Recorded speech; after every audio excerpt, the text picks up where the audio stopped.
The second issue that you brought up was about adjudication orders. And I think, I won't go into specific cases, but there have been several complaints over the last few years about orders coming in very late, investigations taking very long. And I'm not sure whether you can pin that to a lack of resources at SEBI, a lack of capable resources at SEBI, a lack of resources that might mean monetary resources and not just people resources, or some other systemic issue that stops SEBI from being more efficient in the way it goes about. Do you think that was a big challenge for you in the last 6 years? The question of delay in investigation and thereby delay in passing the adjudication officer has to be looked into in a historical perspective. If you look at the situation which was there 6 years ago and the situation which is here today, I am very proud to tell you that we have made substantial progress, both in the manner of the quality of the investigations as well as the outcome in its timeliness. So the data or perspective that you have is about a situation which I inherited, for example, and the correct position today is that we have no cases which are pending for more than 2 years. And going forward, my officers have assured me, we had series of discussion and brainstorming, and they have assured me that how we can bring it to a situation where no case is pending for more than 1 year. And my expectation is that in the coming year 2017-18 it will happen. Now, why we have made this progress, how we have made this progress, that is important for us to understand.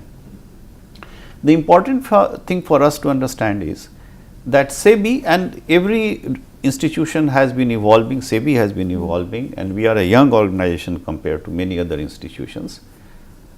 We were perhaps in hindsight committing the mistake of taking too many hard enforcement actions rather than soft enforcement actions. Okay. And this is one feedback we got from a consultant which we appointed. That consultant looked at the global practice in enforcement all over the world, and they came to a very clear-cut finding that compared to the number of cases we have, the size of the market and the manpower we have, we are straight away getting into too many hard actions, which means you penalize them, you debar them, you don't let them work in the market, and that involves a series of quasi-judicial action.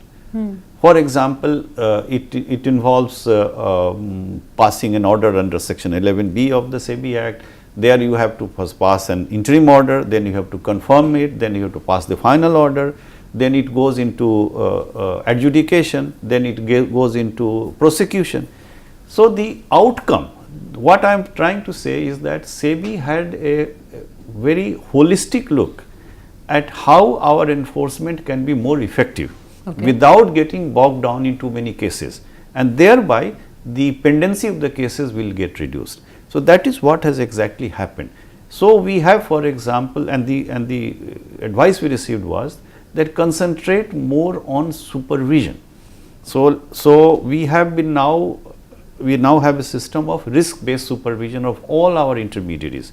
So earlier we were either not supervising or we were waiting for something to go wrong, and then we were taking harsh action. Okay. So starting from preventive action, that is what SEBI has been able to do in the last 6 years. We have been through risk-based approach, we are now preventing any action, and if an action has happened, then we come to a finding whether there is any need for a serious action, or it can be done, say for example, by a warning, by a letter of warning. So we have started doing that. Also, there was lot of uncertainty in the minds of officers of SEBI and also in the minds of public at large, that the consent mechanism or the settlement mechanism, was it working effectively and was it serving its purpose? On the one spectrum where our officers, who for want of any guideline, were thinking that no case can be settled. So cases should not be settled. Let everything go for an enforcement action. On the other spectrum, there was a complaint that anything or everything can be settled, and there is no certainty about the terms of the settlement. You can commit an insider trading violation and still pay some money and get out of it. What we have done is that we have come out with our circular and now a regulation very clearly saying what can be regulated and what cannot be regulated.